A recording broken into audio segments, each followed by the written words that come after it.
Y a continuación tenemos al pastor Samuel Antonio Marcano Carrizales. Él también está casado a Doris Mayorga de Marcano y tiene hijos llamados Samuel y Samaris. También tiene dos nietas, son Sofía y Anabela Marcano. Ahora, nuestro pastor Marcano nació en Maturín, el estado de Monagas, en Venezuela. Su residencia actual es en Porto Alegre, en Río Grande do Sul, en Brasil. Y sus títulos, entre otros, es licenciatura en teología, maestría en Biblia y maestría en teología bíblica.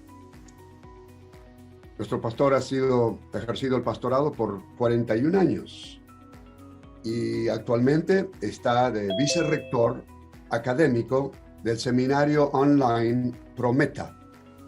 También es director del programa de apoyo virtual Eclesia y miembro del equipo misionero Missio Dei, que actualmente está fundando iglesias allí en Porto Alegre, Brasil. Así que es con gran placer presentarle al pastor Samuel Marcano. Gracias, Pablo, y saludos a todos mis amados hermanos. Espero que el Señor bendiga la vida de cada uno de manera muy especial.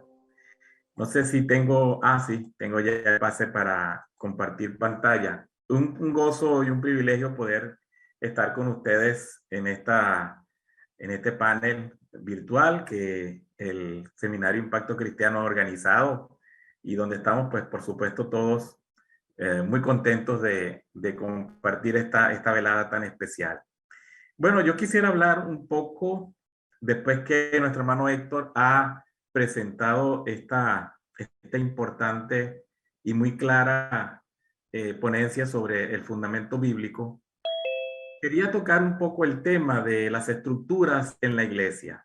Es un tema importante, ¿no? Especialmente en la era digital y en una era que podríamos llamar post-pandemia, entre comillas, porque, bueno, la mala noticia es que algunos expertos piensan que esta no será la última pandemia que vamos a vivir. No obstante, bueno, el Señor es soberano.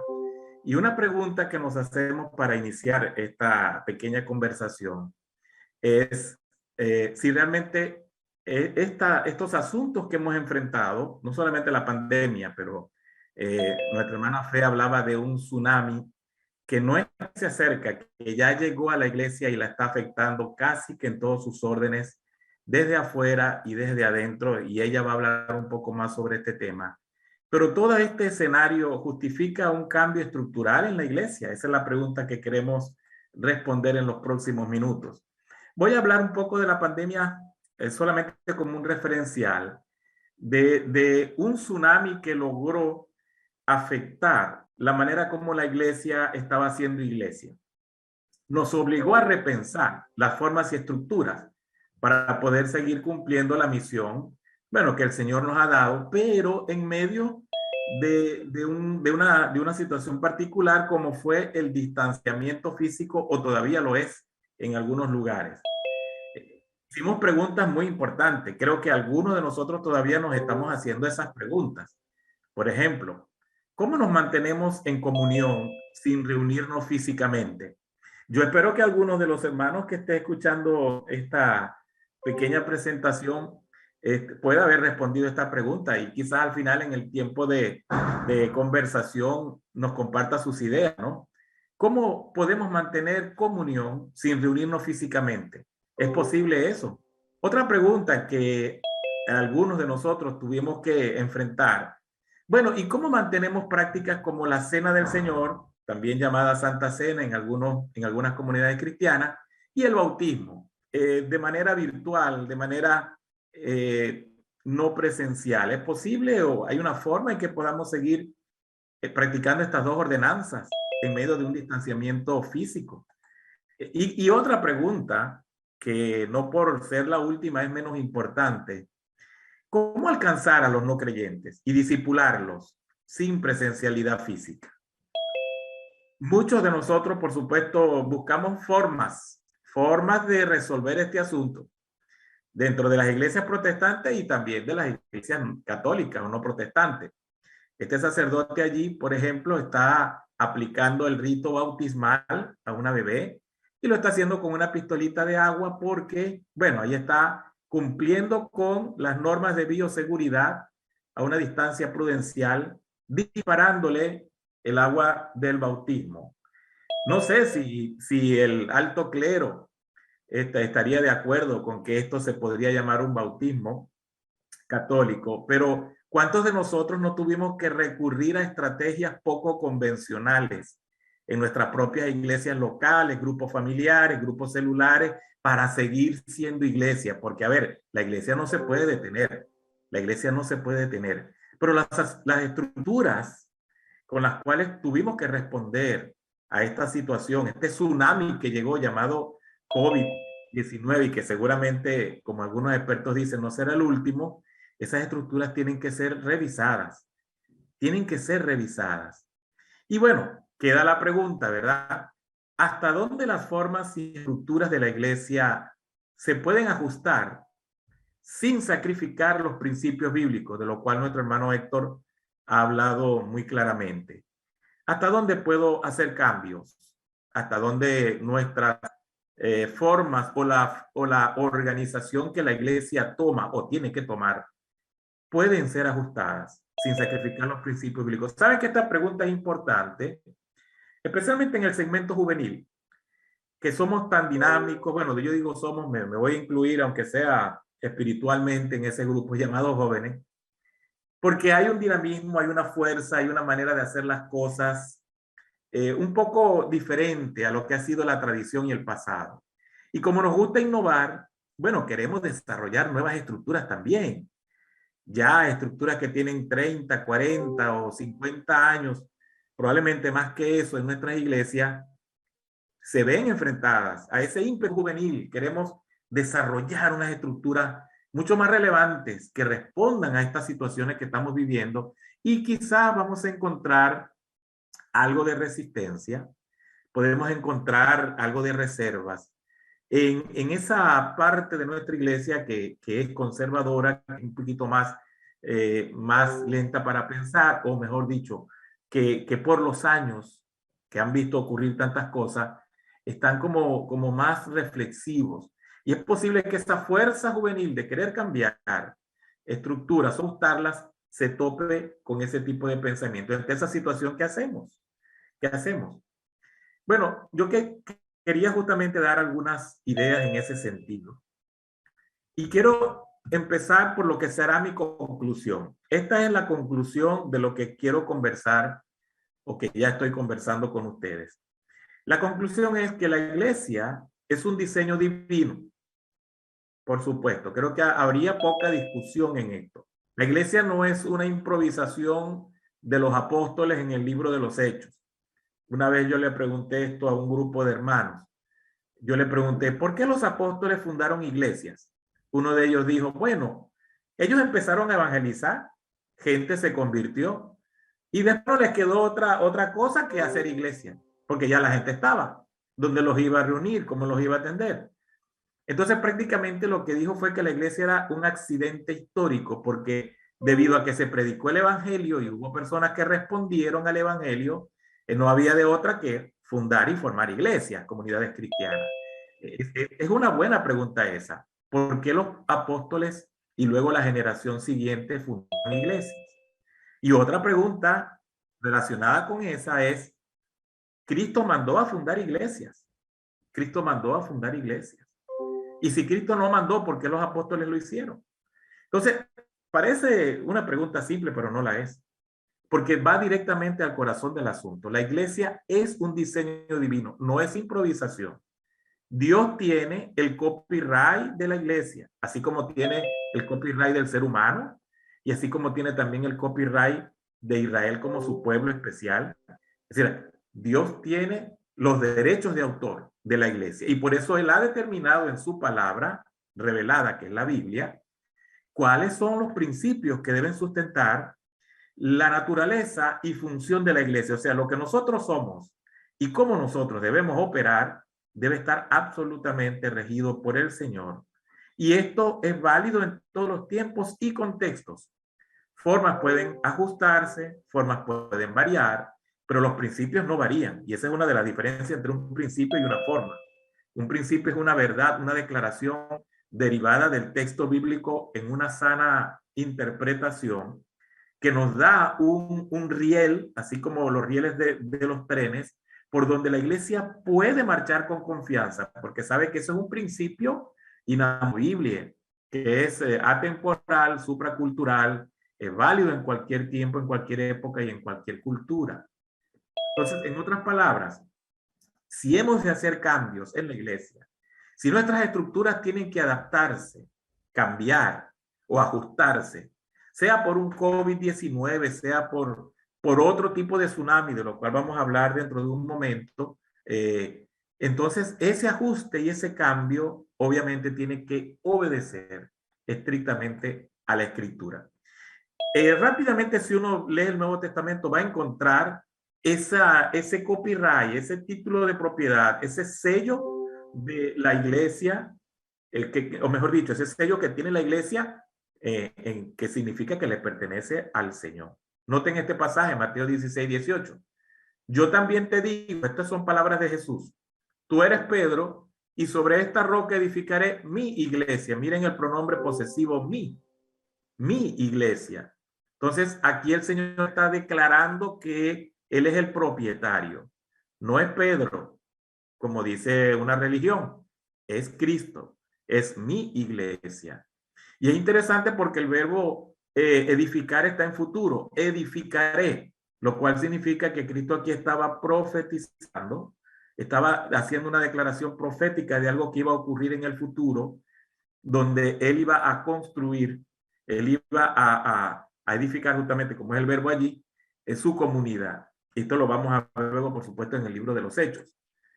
Ahora noten al apóstol Pablo en 1 Corintios 12. Vosotros pues sois el cuerpo de Cristo. De nuevo es la preposición de que indica pertenencia. Es un cuerpo que pertenece a Cristo y miembros cada uno en particular. Luego en la misma carta a los Corintios, Pablo dice, ¿no sabéis que sois templo de Dios?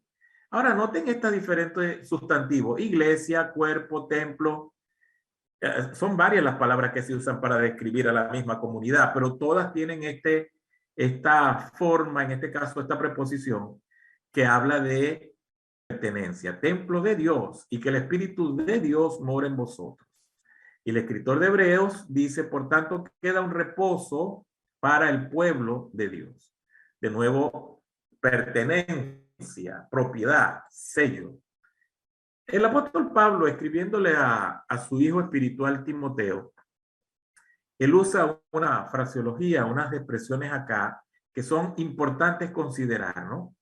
Después de él darle algunas instrucciones sobre la necesidad de establecer en la iglesia ancianos, de establecer diáconos, de ordenar las relaciones entre los hermanos, la forma como ellos deben proceder entre ellos y con el mundo, el apóstol Pablo le dice, esto te escribo, aunque tengo la esperanza de ir pronto a verte. Había, por supuesto, en este caso una separación física por causa de que Pablo estaba en otro lugar, distinto al de Timoteo, él estaba en prisión.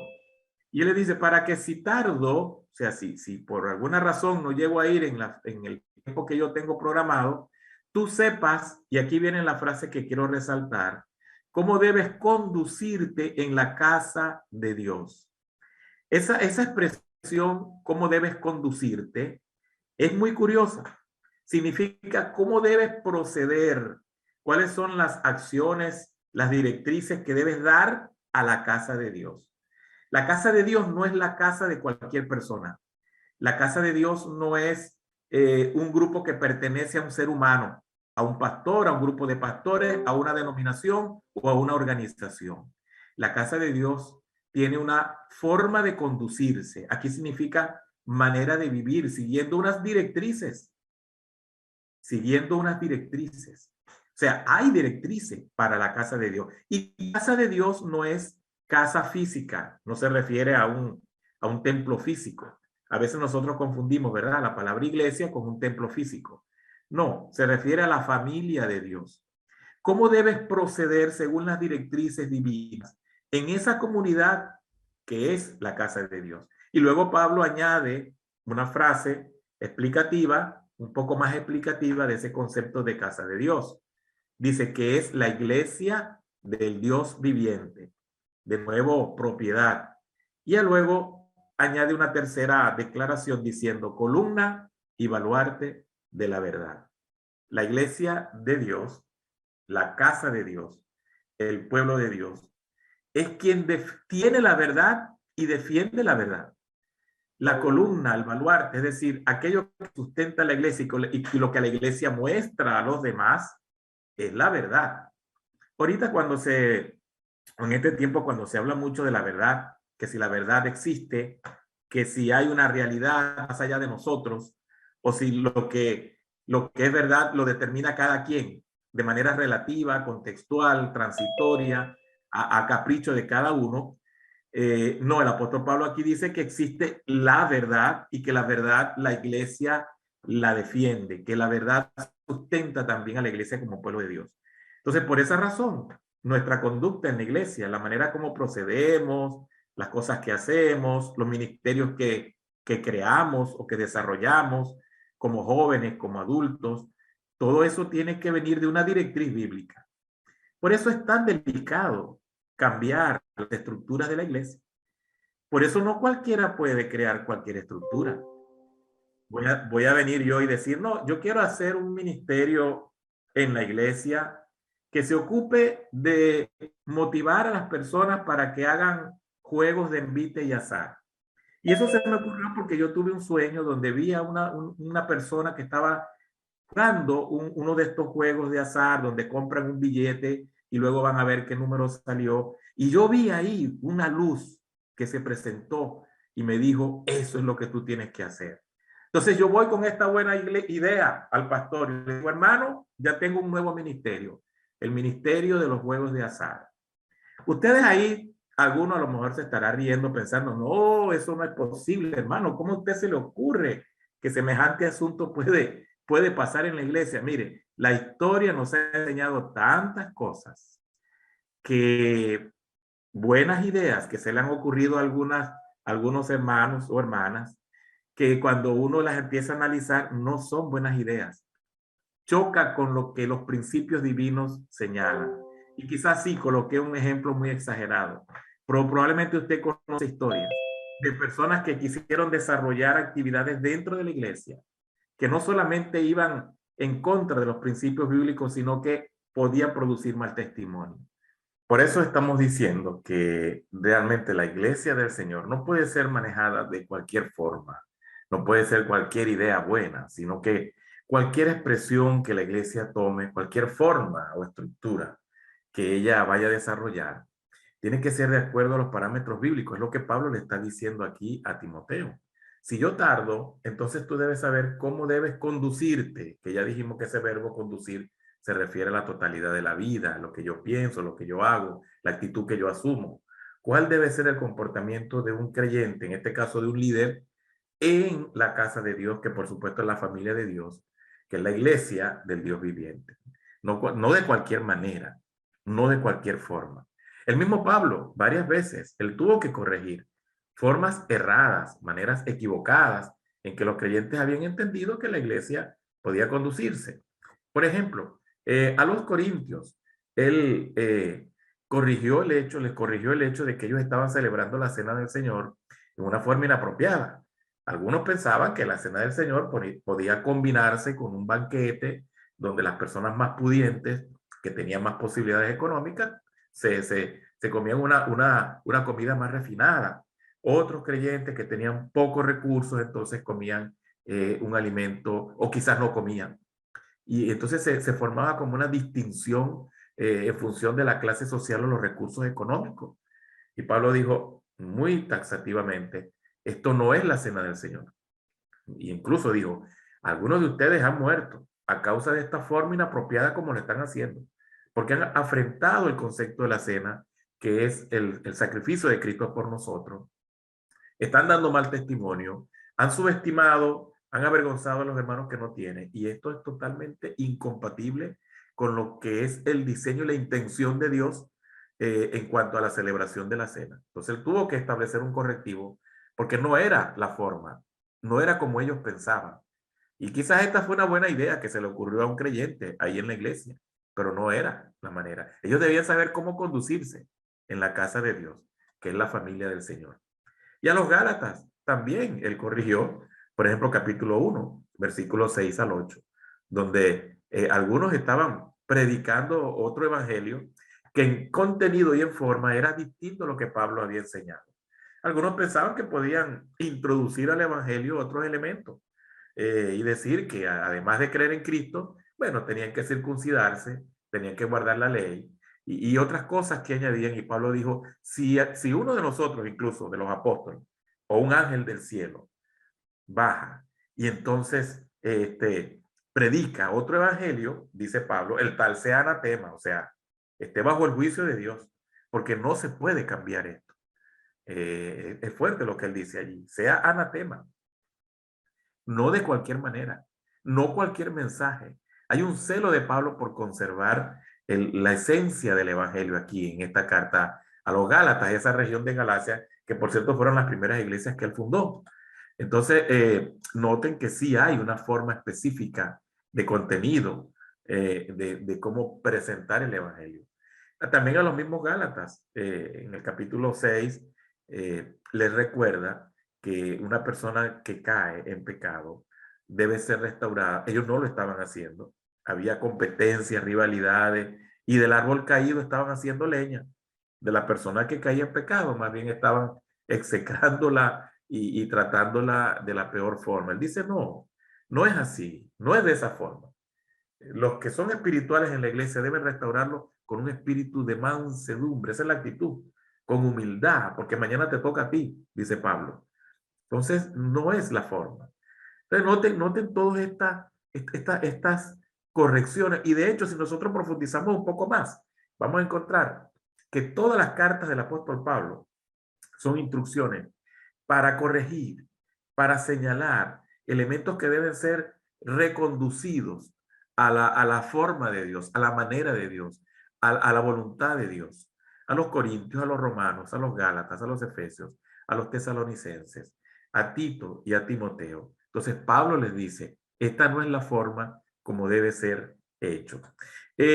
Yo quería citar dos autores que nos arrojan algo de luz sobre este tema de formas, de estructuras y de funciones dentro de la iglesia. El primero de ellos es Jim Getz, escribió un libro que tiene ya algo de tiempo, se llama Refinemos la perspectiva de la iglesia. El libro se puede conseguir. Y en este libro el autor menciona que todo ministerio, toda filosofía de ministerio debe ser pasada por lo que él llamó los tres lentes, que son, nosotros podríamos llamarlos filtros, o sea, manera de filtrar si yo en la iglesia puedo desarrollar este ministerio, esta estructura, si yo en la iglesia puedo empezar estas actividades o este enfoque ministerial. Entonces, el primer lente que está allí a la izquierda, él lo llamó el lente de la escritura. ¿Qué es el lente de la escritura? Bueno, lo que la palabra de Dios nos dice. Ese lente es eterno, porque la escritura es eterna. Es de ayer, de hoy, de mañana, ella no cambia. ¿Y qué nos da ese lente de la escritura? ¿Qué podemos derivar de ella? Bueno, ahí en la parte de abajo del lente dice principios. Y los principios son verdades fundacionales, verdades que conforman ese piso sólido sobre el cual debo construir mi vida y mi ministerio, que no cambian, que no está sujeto a la época, al tiempo, a nada, sino que son supraculturales, supratemporales, totalmente eternos, como dice él allí. Luego está el lente de la historia, ¿no? Gingués nos invita a revisar cómo la iglesia enfrentó este mismo asunto que yo quiero desarrollar, cómo lo enfrentó en el pasado, si fuera el caso, ¿no? Supongamos que yo quiero empezar un ministerio de ayuda a los necesitados y a los niños de la calle o a las niñas que salen embarazadas, a las personas de la tercera edad. Yo quiero desarrollar ese ministerio en la iglesia. Es una filosofía que quiero aplicar. Una pregunta interesante, ¿cómo la iglesia enfrentó el tema de la ayuda social en el pasado? ¿O acaso creemos que la única iglesia que tiene un ministerio de ayuda social es la nuestra? ¿Acaso pensamos que la única congregación que hace obra hacia los más necesitados a nivel social, a nivel económico, a nivel emocional es la nuestra? No, la iglesia tiene 2000 años de historia tratando con diversos asuntos, diversos temas en diferentes contextos. Como mencionábamos ya antes, la iglesia ya ha pasado, por ejemplo, por pandemias. La iglesia ha vivido 10, 12 pandemias, quizás más. ¿Y cómo la iglesia la enfrentó? Incluso hubo pandemias mucho más fuertes que esta, como la gripe española, por ejemplo, o la peste negra. Y había distanciamiento físico. Murieron muchísimos millones de personas. Entonces, ¿cómo la iglesia hizo para poder seguir siendo iglesia en esos contextos tan difíciles? Es bueno ver la historia. No creernos que nosotros somos los pioneros. Los únicos que estamos haciendo esto somos la iglesia nuestra. No, ver la historia. Porque la historia que nos da, según él, nos da lecciones. O sea, nos da enseñanzas. Uno ve, mira, así lo hicieron en la Edad Media, cuando la iglesia enfrentó tal situación. Mira, Martín Lutero ve lo que dijo con respecto a la peste negra. Mira lo que dijo Wesley en cuanto a la ayuda a los necesitados. Oye, ve lo que Agustín de Hipona enseñó acerca de este tema. Y a veces uno ignora toda esa historia y por ignorarla no aprovecha esas lecciones importantísimas, claves, que a lo mejor ya ellos solucionaron un tema con el que nosotros estamos luchando ahora. Noten la importancia de ver la historia. Y luego Jim Guest habla de el tercer lente que él llama la cultura presente, o sea, nuestro contexto cultural actual. Y allí, por supuesto, él dice que si la Biblia nos da principios y la historia lecciones, la lente de nuestra cultura presente nos da implicaciones, o sea, ¿qué implica? ¿Qué consecuencias tiene que yo haga esto en mi cultura específicamente? Supongamos que un joven dice, hermano, vamos a hacer un culto precioso, todos vamos a venir vestidos de blanco y vamos a usar collares de diferentes colores, rojo, amarillo. Se me ocurrió esa idea. Y vamos a hacerlo en una plaza, no aquí adentro, en el templo, sino en una casa, en una plaza, perdón, donde personas nos vean y vean lo que estamos haciendo. Muy bien, nos vamos todos allá. Pensando en la cultura contemporánea, pensando en esas personas que van a pasar por allí y nos van a ver reunidos, levantando nuestras manos y cantando. ¿Qué van a pensar ellos que nosotros somos? ¿Cómo van a entender ellos esa práctica? ¿Qué mensaje cultural o religioso le podemos estar dando a ellos? ¿Sabe que eso es importante? Quizá usted diga, mira, ¿no? La opinión de los demás no nos importa, y menos de una persona no creyente. Bueno, no es lo que hacía Pablo. Por ejemplo, en 1 Corintios 14, él dice, si a una persona no creyente entra al culto y ve que todos están hablando en lenguas, ¿qué va a decir? Que ustedes están locos, que ustedes están locos. Entonces a Pablo sí le importaba la opinión de los demás y especialmente de personas no creyentes. Y a veces nosotros decimos, mira, que la gente diga lo que quiera decir. Nosotros vamos a hacer esto así, no vamos a ver para atrás. No, tenemos que ser sensibles al contexto cultural donde Dios nos ha colocado. ¿Qué mensaje estamos comunicándole a esa comunidad cuando hacemos esto o cuando lo hacemos de esta forma? Esa pregunta es importante. Entonces, nos deja ese aporte, ¿verdad? En este libro, de pasar por esos tres lentes o como lo llamamos ahora, esos tres filtros, para luego concluir, bueno, ¿será que esta estrategia que yo voy a desarrollar ahora o esta forma que yo quiero que la iglesia o que el ministerio de jóvenes tenga es relevante, es importante, tiene sustento bíblico? He aprendido de la historia aspectos claves o voy a comunicar un buen mensaje ahora en mi comunidad. Entonces, ese es un aporte que Jim Getz nos hace en relación a considerar este asunto de las formas o estructuras en la iglesia local. Otro autor que me gusta mucho, bueno, aquí son dos autores que me gusta mucho recomendar este libro, se llama La lectura eficaz de la Biblia. Es un libro donde estos dos autores, uno es erudito en el Antiguo Testamento y el otro es un erudito en el Nuevo Testamento. Ellos se combinan para darnos un vistazo de cómo interpretar los libros de la Biblia de acuerdo a su género literario, ¿no? Los que son de narrativa, de profecía, los libros poéticos, las epístolas, los libros de la ley, etcétera. Entonces, muy bueno porque nos da pautas hermenéuticas generales, nos da algunas particularidades de esos géneros, también nos da métodos exegéticos inclusive, y luego aplicaciones prácticas, y todo con ejemplos. Así que es un libro muy pedagógico y muy bueno. Cuando ellos discuten el tema de los libros históricos y del Nuevo Testamento, que es el libro de Hechos principalmente, entonces ellos mencionan este asunto de que en muchas iglesias hay prácticas que son tomadas del libro de los Hechos, directamente, ¿no? Como por ejemplo una iglesia que yo conocí y donde asistí, ellos cuando iban a escoger a los diáconos, ellos escogían siempre siete y forzaban muchas veces la elección para que estuviesen esos 7. Si había 5, entonces posponían la elección, la hacían en otra ocasión porque tenían que ser 7. Cuando yo pregunté sobre la razón de por qué ese número, la respuesta fue, bueno, hermano, porque así es que lo dice la Biblia.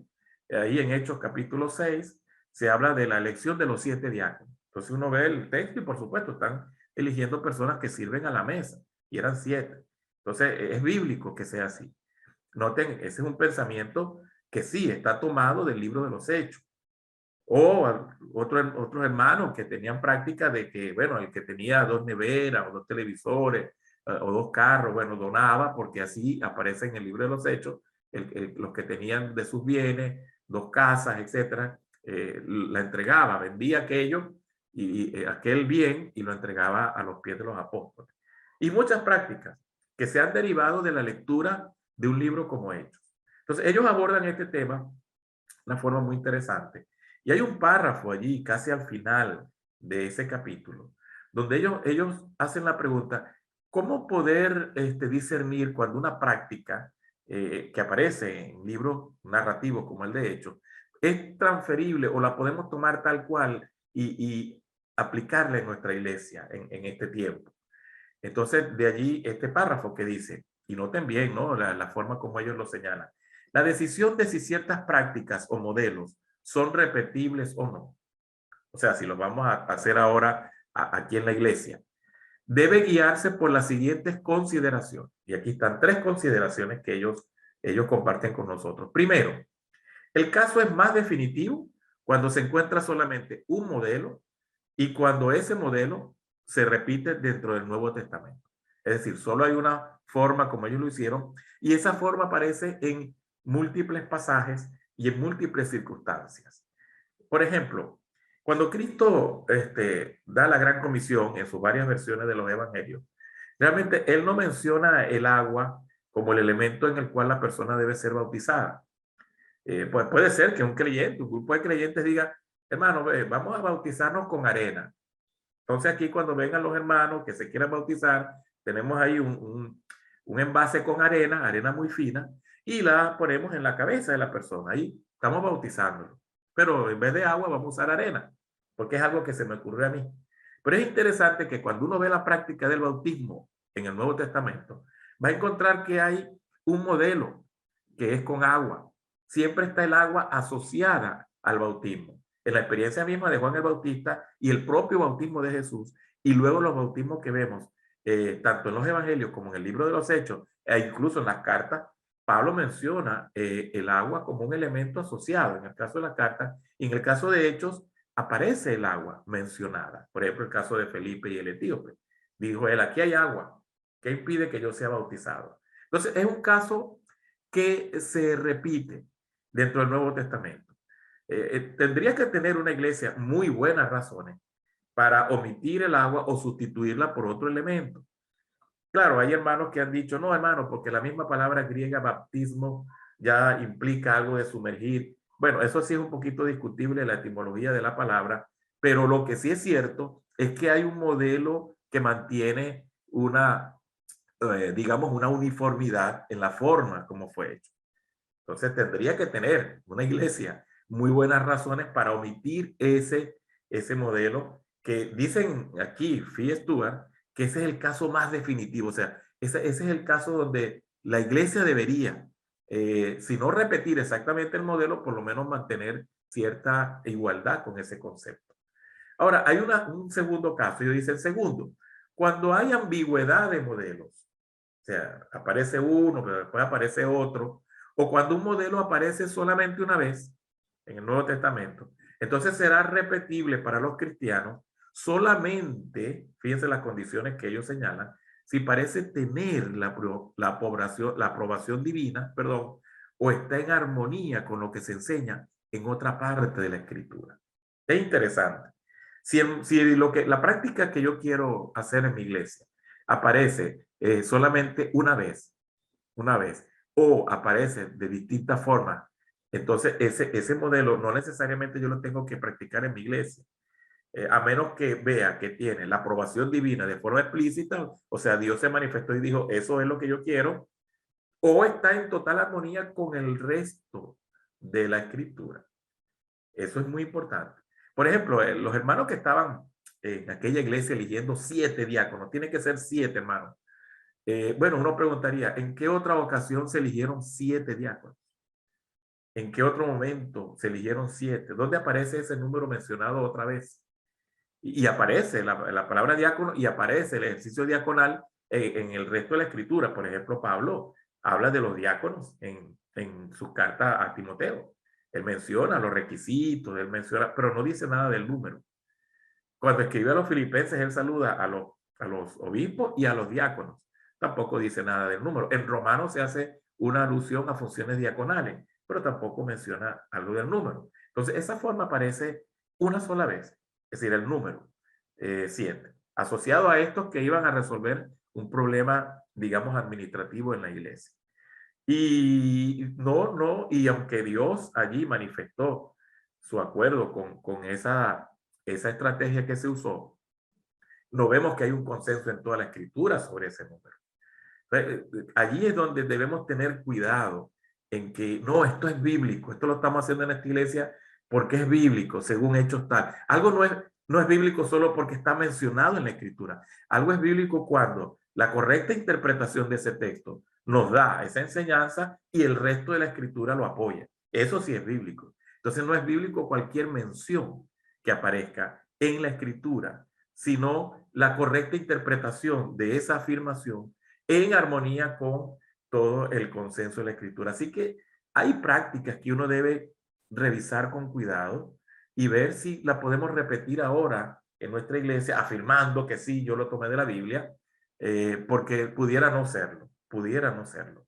Y la tercera consideración que ellos señalan allí, lo que está condicionado por la cultura no es repetible en absoluto, o debe traducirse a la cultura nueva o diferente. Esto es muy importante. Lo que está condicionado por la cultura, o sea que Pablo lo dijo porque había un elemento cultural fuerte que estaba afectando aquella instrucción. Entonces Pablo lo dice por ese aspecto cultural. Dicen ellos que no es repetible en absoluto. O, en todo caso, yo puedo traducir el concepto que está allí a la cultura mía, a la nueva cultura.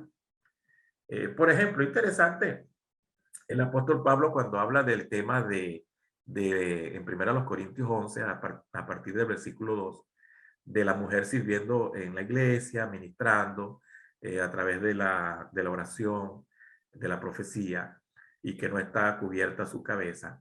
Entonces él menciona varios elementos allí y por supuesto habla de la necesidad de respetar su cabeza, de cubrirse su cabeza. Reina Valera tradujo la palabra velo como una señal de autoridad. Entonces, por supuesto, es obvio que alguna iglesia ve esto y dice, hermano, aquí hay una enseñanza para nosotros. ¿Cuál es la enseñanza? Que nuestras mujeres deben usar velo. Bueno, noten, aquí hay varias preguntas que podemos hacer. Había un aspecto cultural allí importante que tendríamos que considerar antes de llegar a la conclusión que todas nuestras mujeres deben usar velo. Ahora noten, las que usaban velo, en todo caso, allí en 1 Corintios 11:2, eran las que iban a participar en la oración o la profecía. Estaban ministrando en la iglesia de manera pública, estaban tomando un rol público en la asamblea y ellas tenían que tener una señal de autoridad. Entonces, una pregunta interesante es, ¿cómo era la situación cultural del desenvolvimiento de la mujer, por ejemplo, en las asambleas no cristianas, en las reuniones en el ágora, en las reuniones o incluso religiosas, pero que no eran cristianas, los cultos paganos, por ejemplo? ¿Cómo era la participación de la mujer? ¿Cómo era ese? Y que Pablo habla de que si no es así, que se rape la cabeza. ¿Quiénes se rapaban la cabeza? ¿Qué aspectos de la cultura están afectando este texto y la comprensión de nosotros de ese texto? Para que nosotros pudiéramos llegar a la conclusión que toda mujer dentro de la iglesia debe usar un velo y no ver que pueden haber aspectos culturales allí. Entonces, y una pregunta excelente aquí, digamos, exegética y teológica también. ¿Cuál sería un equivalente a nuestra cultura de ese concepto de cubrirse la cabeza? Porque para los corintios significaba algo. Entonces, ¿qué puede significar para nosotros hoy en día ese cubrirse la cabeza? Por ejemplo, Pablo está iniciando ese capítulo con el orden de autoridad que Dios estableció. Dios, Cristo, hombre y mujer, y ese orden de autoridad no debería romperse en el culto público. Ah, sí, ese es el principio. Entonces, ¿cómo yo traigo eso a nuestro tiempo? ¿De qué manera una mujer o incluso un hombre pudiera estar trastocando, afectando, distorsionando ese orden divino en la manera como participa en el culto público? Hay un elemento que yo puedo rescatar y traer a mi tiempo. Eso es lo que están sugiriendo estos autores. Entonces noten que este pequeño párrafo, aunque es pequeño, es muy rico en todo lo que nos puede enseñar.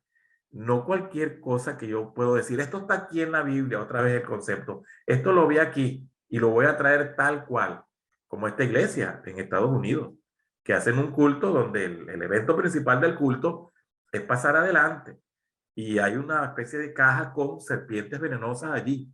Y uno pasa en medio de una adoración, las serpientes reaccionan, por supuesto, a esa persona y atacan a la persona. Y son venenosas las serpientes.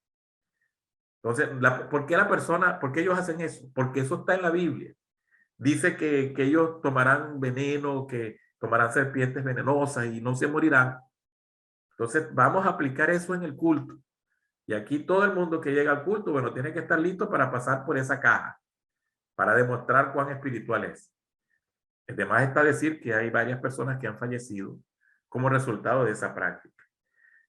No todo lo que está en Hechos o en los Evangelios o que se menciona en el Nuevo Testamento, nosotros tenemos que traerlo tal cual. Y otra vez allí estamos con el tema de las formas de la iglesia, la estructura de la iglesia. ¿Cómo puedo yo navegar en medio de ese aspecto? Y claro, reconocemos, ¿verdad? Que forma y función, porque son los dos conceptos aquí, forma y función deben estar en equilibrio. La forma realmente debe corresponder a la función. Lo que yo estoy haciendo debería obedecer a algo. La estructura que yo estoy creando debería reflejar algo. La estructura no solo debe ser agradable a la vista o estética, sino que debe ser funcional. Me gusta mucho este gráfico. ¿De qué sirve una forma atractiva si no cumple la función para la cual fue diseñada? Ajá, diseñé esta copa. Bellísima, mira el cristal, mira, revolucionaria. Nadie ha hecho una copa así, ¿ah? Con esa abertura allí de lado. No está arriba como las demás que tienen años tomando en esas copas con ese borde arriba. No, yo voy a hacer el borde de lado. Ahí, una copa impactante. Eso llama la atención. Ahora, ¿cómo voy a tomar yo ese líquido? ¿Cómo lo voy a tomar sin que se derrame? Entonces, ¿es bella, es estética, es impresionante? Sí, puede ser que sí, pero es funcional. Ahí está esa silla, bonita la silla, color, una estructura, ¿verdad? Vanguardista, podríamos decirlo así. Pero a ver, la silla es para sentarse. ¿Puedo yo sentarme en esa silla? Cómodamente, al menos. Y ahí están unas botas plásticas con las que uno sale cuando llueve, cuando el terreno está mojado. Mira qué bello el color. Mira qué bello color. Mira qué... Y le hice algo que nadie ha hecho en la vida. Le abrí unos espacios ahí al frente para impactar. Que la gente diga, mira, esas botas revolucionaron el estilo de las botas. Salgo con eso a un suelo que tiene agua y barro. ¿Qué va a pasar? Eso pasa a veces. Usted dirá, bueno, hermano, pero usted inventa unas cosas. Mire, a veces yo puedo en mi ministerio juvenil decir, oye, estos hermanos no están llegando aquí a la iglesia. El grupo se ha reducido, ya 20, 15 apenas estamos llegando.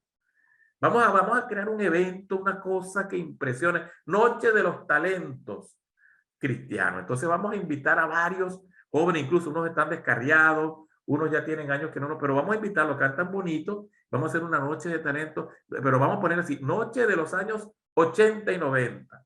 El culto que una vez fuimos, vamos a llamarlo así. Y entonces los hermanos van a cantar, estos invitados especiales, estos jóvenes que vamos a invitar, ellos van a cantar canciones de aquellos años, incluso pueden meter canciones no cristianas, no importa.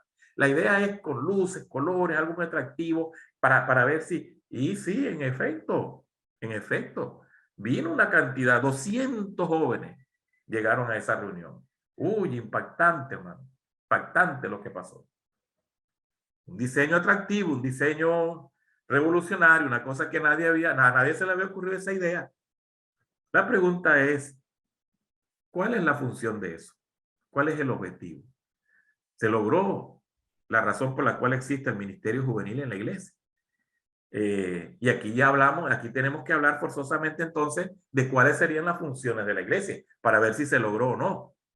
Ya hay un consenso teológico y bíblico alrededor del mundo acerca de las funciones de la iglesia. Esto no es de ahora, esto se viene trabajando incluso hace siglos. Se le ha dado diferentes nombres, se le ha abordado de diferentes maneras, pero casi siempre llegamos a esa misma conclusión, que la iglesia tiene al menos 5 funciones distintivas claras que tienen fundamento bíblico, como son la proclamación, que es presentar ese mensaje transformador del evangelio. Ya la forma, las maneras, eso puede cambiar, pero en esencia se trata de que el no creyente conozca del Señor. Proclamación. Educación, que algunos llaman también edificación o enseñanza. Entonces tiene diferentes nombres, pero es lo mismo, que el creyente crezca, que el creyente avance en conocimiento, carácter, desarrollo ministerial, no se quede estancado, tiene que crecer. Y hay base bíblica en abundancia para esto. El servicio, que es esa manera como la iglesia proyecta el amor de Dios a los que necesitan de esa manifestación del amor de Dios. En ayuda económica, en alimentación, en servicio de salud, en toda forma posible, porque el ser humano es integral, necesita ayuda emocional, física, económica, ¿verdad? Y espiritual, por supuesto. Entonces ahí está todo esa proyección de la iglesia a los necesitados. Por supuesto, también a la familia de la fe, pero básicamente está proyectada hacia esas personas. Sin Dios, como dijo Cristo, así alumbre vuestra luz delante de los hombres. ¿Para qué? Para que glorifiquen a nuestro Padre Celestial, a vuestro Padre que está en los cielos. Esa es la idea del servicio. Luego, comunión.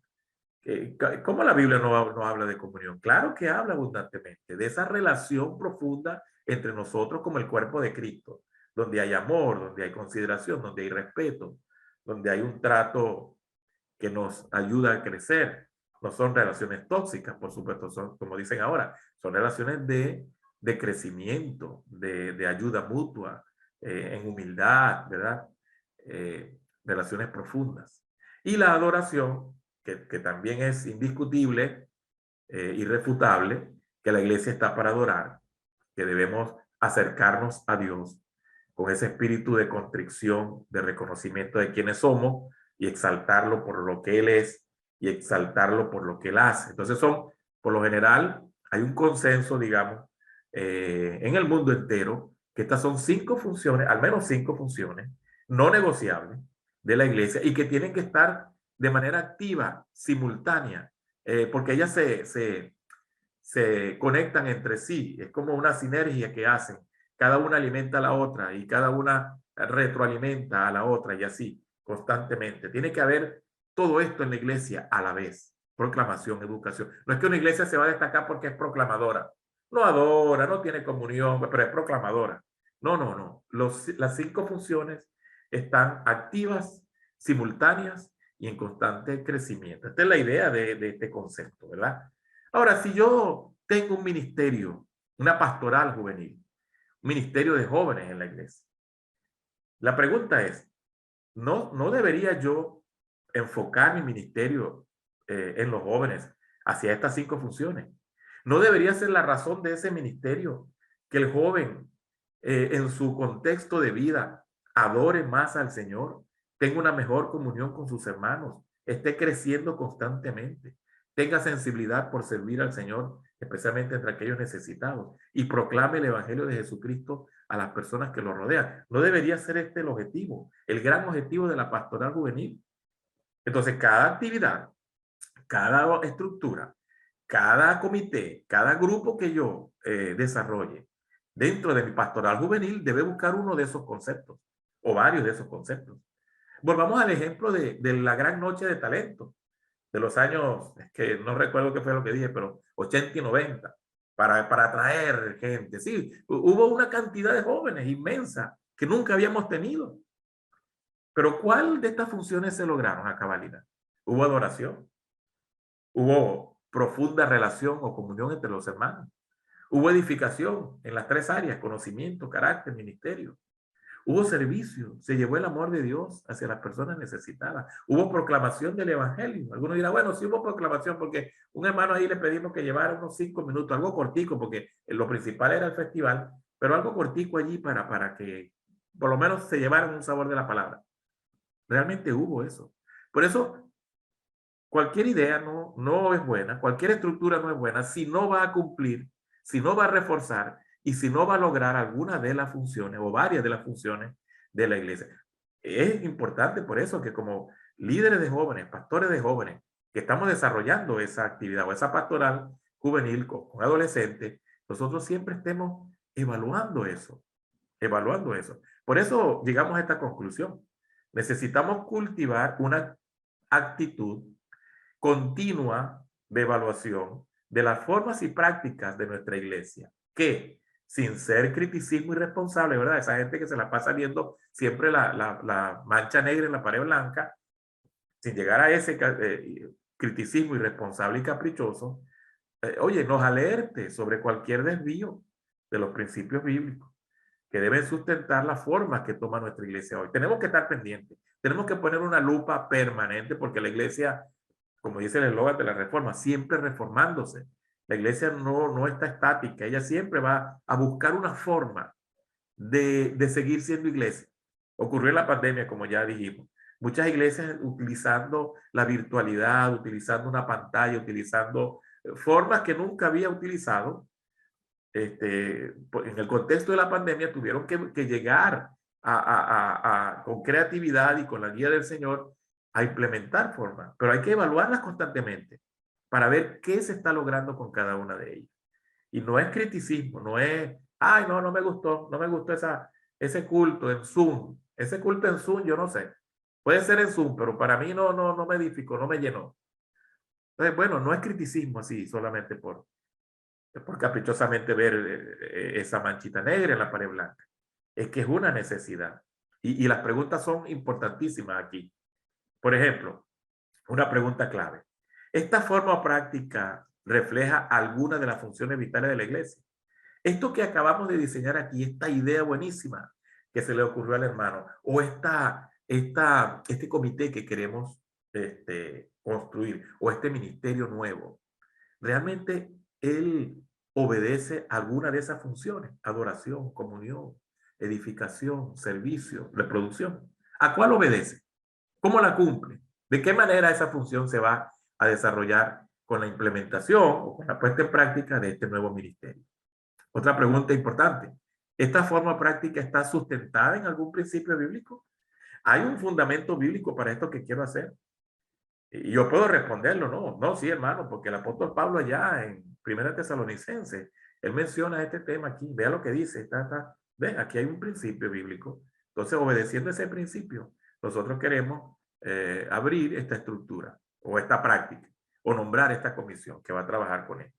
Entonces, siempre tengo que pensar en el principio bíblico. Acuérdense de las 3 lentes de Jim Getz. La primera de esas lentes es esa que dice la Biblia sobre esto, o cómo la Biblia aborda este tema. Y un tercer aspecto sería, una tercera pregunta en este caso: ¿esta forma práctica contradice alguna enseñanza o principio bíblico? Se da cuenta que este es al revés. porque tengo que abordar ambos asuntos. ¿Hay un principio que la sustenta o hay un principio que esta práctica puede echar por tierra? Como aquella persona que tuvo una excelente idea de abrir un ministerio de los juegos de azar. No, ok, ¿qué le ocurrió a eso? Eso contradice alguna práctica. O como un hermano que escuché esto, sí lo escuché directamente, un hermano que dijo que que había una persona que había fallecido y había un dinero por allí que realmente ese dinero no estaba como a la disposición de la iglesia, ¿no? En cierta forma. Y era bastante dinero. Entonces, lo que el hermano estaba sugiriendo es, vamos a solicitar ese dinero y vamos a meterlo en un fideicomiso o vamos a meterlo en un sistema que genere suficiente dinero mensual, de forma que más nadie tenga que ofrendar. Así se acaba ese tema de estarle pidiendo dinero a la gente, está pasando ese plato, que la gente vaya a un alfolí. No, no, no, ya esa práctica no la tendremos más, porque con ese dinero la iglesia puede sustentar su ministerio por 10, 15 años, hermano. Nos olvidamos de ese asunto de estar recogiendo ofrendas. Oye, a alguno le pareció interesante la propuesta, porque si está, de verdad, estamos evitando la incomodidad a los hermanos o a personas que nos visitan, que van a decir que nosotros estamos pidiendo dinero. Con ese dinero ahí asegurado, no tenemos que molestar más a los hermanos. Esa idea, que puede parecer buena, contradice alguna enseñanza o principio bíblico. Y entonces, otra vez, tenemos que ir a la escritura, a ese primer lente que nos sugiere Goetz, para revisar, porque va en franca contradicción con el principio del sustento del pueblo de Dios. ¿De dónde viene el sustento del pueblo de Dios? Dios es el dueño de la riqueza de la plata y del oro. Él no lo necesita. Nosotros sí. Mas Él se ha comprometido en la escritura a proveer para nosotros. Pero hay una forma como Él se ha dispuesto a proveer. Recuerden aquel pasaje, aquel relato interesante de aquella viuda que dio lo único que tenía. ¿Qué dijo Cristo? Ella dio más que todos. Ella dio más que todos. Porque los otros daban de lo que les sobraba. Ella dio lo único que ella tenía. Y el apóstol Pablo en 1 Corintios y también en 2 Corintios habla de la ofrenda. Y habla de la ofrenda como esa actitud generosa, desprendida, la que tenía la viuda, para dar de aquello que el Señor nos ha dado. Y que él dice que Dios bendice eso. O sea que la forma como Dios sostiene a su pueblo es a través de esa actitud generosa, que no es forzada, que la persona la está dando de su corazón. Entonces Dios manifiesta su gracia y sostiene a su pueblo a través de eso. Ese principio puede estar siendo violado con esta buena idea. Entonces, de nuevo llegamos a la conclusión. No toda idea, no toda práctica, no toda estructura es saludable. Y luego una última pregunta. ¿Hay maneras de ajustar esta práctica? Supongamos que ya tengamos una estructura dentro de la iglesia funcionando. Puede ser dentro de los jóvenes o de la iglesia misma. Entonces, hemos evaluado y hemos visto, mira, esto no está marchando muy bien. Pero hay alguna manera en que yo pueda ajustarla para que sea fiel a la escritura y a nuestro contexto, ¿no? Para que tenga una relevancia contextual. O definitivamente tenemos que suprimirla por completo, porque no hay manera de rescatarla. Es irrescatable. Esta práctica tenemos que quitarla de los jóvenes o de la iglesia porque no hay forma de salvarla. No hay forma de salvarla. Ese festival de los talentos, donde los jóvenes cantaban canciones en los años 80, 90, y eso se puso full de gente.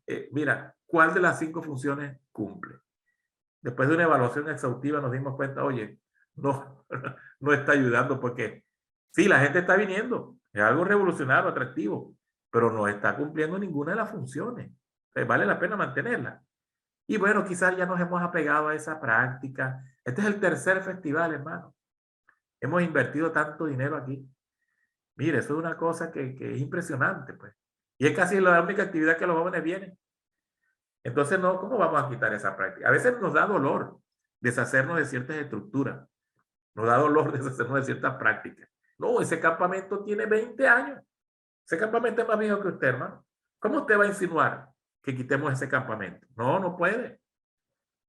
Bueno, la pregunta es, ¿podemos ajustarlo a las funciones de la iglesia?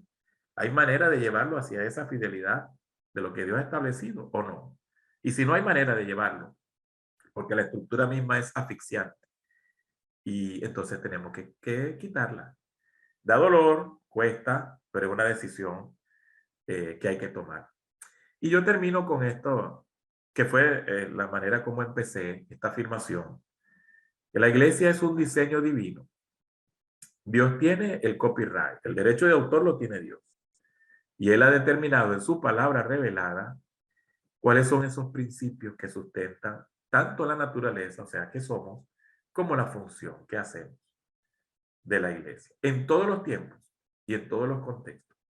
Por eso el principal elemento aquí es qué dice la Biblia. Luego podemos ver qué dice la historia, como sugiere él. Y luego preguntarnos cómo hacerlo relevante en nuestro contexto. Pero la Biblia es el fundamento, porque ahí Dios imprimió el copyright de cómo Él quiere que sea su iglesia. Recordemos aquel texto. Yo edificaré mi iglesia.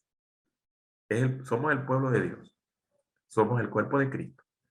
Entonces, cualquier estructura o forma que la iglesia tome en cualquier momento, tiene que respetar ese concepto. Bueno, que el Señor les bendiga. Ha sido verdaderamente un gozo poder compartir en este tiempo este tema sobre formas y estructuras de la iglesia en situaciones tan difíciles como la que nos ha tocado ahora, pero también seguramente nos tocará en el futuro. Un abrazo para todos mis amados, que Dios les bendiga.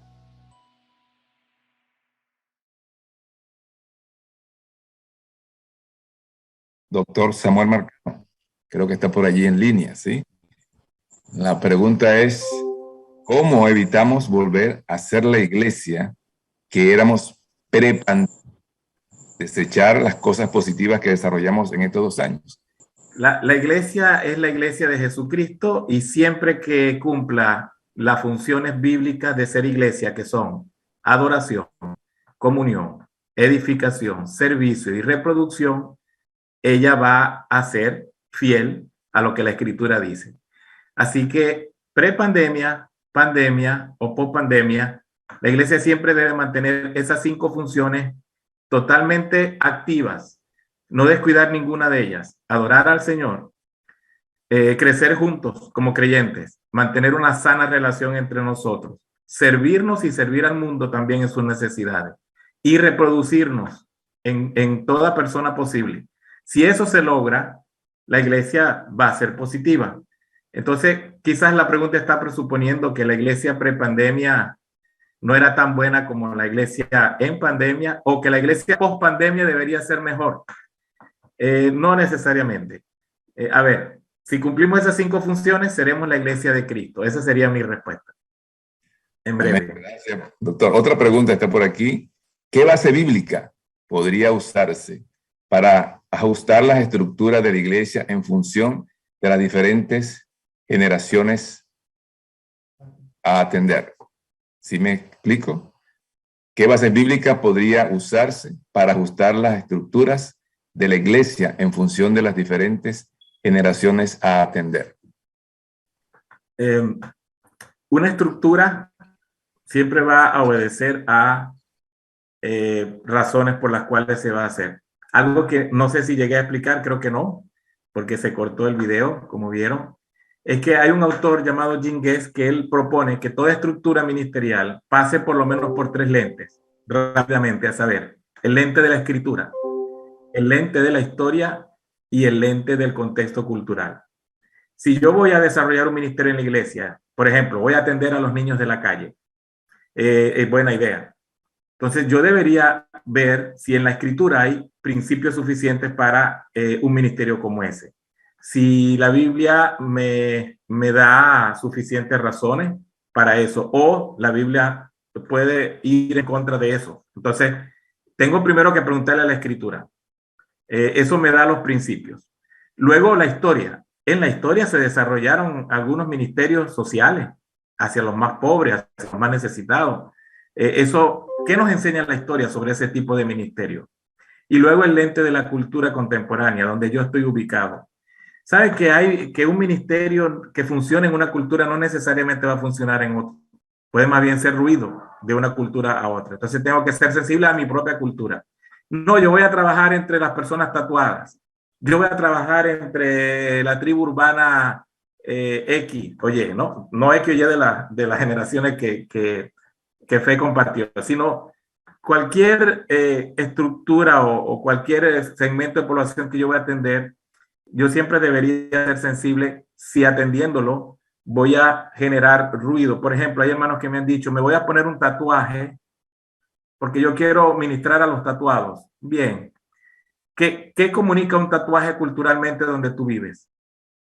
Si una persona está tatuada, ¿qué mensaje está mostrando? Entonces, eso es sensible a la cultura donde uno está.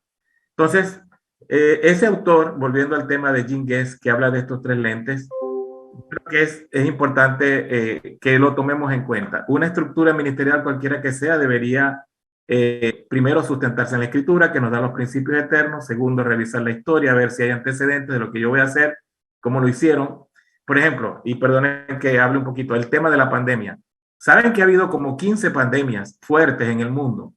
Esta no es la única. Y la iglesia vivió distanciamiento físico, peor que este, porque ahorita tenemos internet y muchas iglesias sobrevivieron gracias al internet. Pero ¿qué pasaba, por ejemplo, en la peste negra, en la gripe española, que no había internet? Entonces, pero la iglesia siguió siendo iglesia. No dejó de cumplir esas 5 funciones: adoración, comunión, edificación, servicio y reproducción, como lo hicieron. Sería interesante aprender de la historia.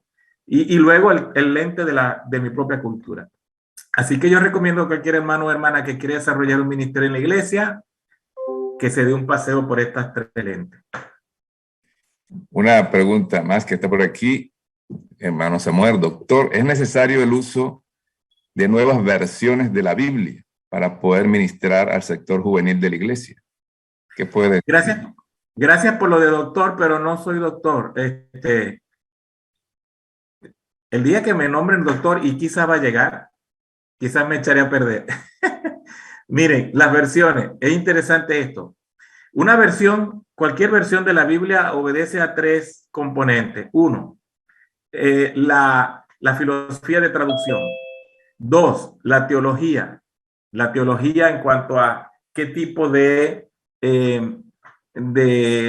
presuposiciones teológicas tenía el equipo que hizo la traducción. Y tercero, qué tipo de fuentes consultó en cuanto a los originales. Entonces, eso nos da, esos 3 elementos nos dan los criterios que hay que usar para elegir una versión o no. Yo recomiendo que el segmento juvenil, adolescente juvenil de la iglesia, utilice más las llamadas traducciones dinámicas o de lenguaje dinámico, como por ejemplo la NBI, la Dios habla hoy, la palabra de Dios para todos. ¿Por qué? Porque son traducciones cuya forma de presentar el texto es mucho más comprensible, requiere menos capacidad de análisis, requiere menos nivel académico para comprenderla. Usted lee Reina Valera, capítulo 1 del libro La Carta de Pablo a los Efesios, del 1 al 11 o al 12. Esa es una sola oración en el original griego y es una sola oración prácticamente en español. Y usted sabe que una oración tiene componentes básicos: sujeto, verbo, complemento. Usted no va a entender bien cuando va por el versículo 8 de quién está hablando. De Dios Padre, del Hijo, de la Iglesia, de Pablo. Se va a perder en esa lectura, aún siendo adulto. Imagínense un adolescente que tiene poca capacidad literal de comprensión y poco nivel académico. Entonces, menos, va a quedar bastante perdido de la comprensión lectora. Por eso se recomienda que en estas edades se utilice versiones con filosofía de traducción que se llama dinámica. ¿Por qué? Porque si usted lee Efesios capítulo 1, versículo 1 hasta el 11-12, en la NBI o en la Dios habla hoy o en la palabra de Dios para todos, va a ver que en lugar de ser una sola oración, ellos han segmentado todo ese texto como en 10 o 12 pequeñas oraciones para que la capacidad lectora y para la recuperación del sentido del texto se produzca de manera más rápida. Por eso una persona que lee ese texto en esas versiones dinámicas, uno le pregunta inmediatamente, ¿qué entendiste? Y puede reproducir con mayor facilidad el significado del pasaje. Entonces, las traducciones deben adaptarse a la edad, o sea, a la persona que la va a leer, a la capacidad de la persona que la va a leer Y bueno, gracias a Dios que en las traducciones protestantes la teología es una sola en general. Cuando uno va a otra teología, por ejemplo, los testigos de Jehová tienen su propia traducción. Bueno, y el libro del Mormón no lo metemos aquí porque esa es otra cosa. Pero ya ahí sí, por supuesto, cambia. Pero dentro de las traducciones protestantes, el tema teológico no es un tema que nos preocupa tanto. Entonces, de nuevo, o en síntesis, recomiendo que poblaciones niños, adolescentes y jóvenes se utilicen más las versiones dinámicas y no las nuestras clásicas con las que yo aprendí, Debbie aprendió, el pastor Hidel aprendió y muchos de los que yo estoy viendo aquí aprendimos, que fue la Reina Valera del 60 y otros quizás la versión antigua de Reina Valera del 60, que era mucho más difícil de comprender, pero allí aprendimos los textos y eso es lo que sabemos ahora. Nosotros memorizamos la Biblia en esa versión.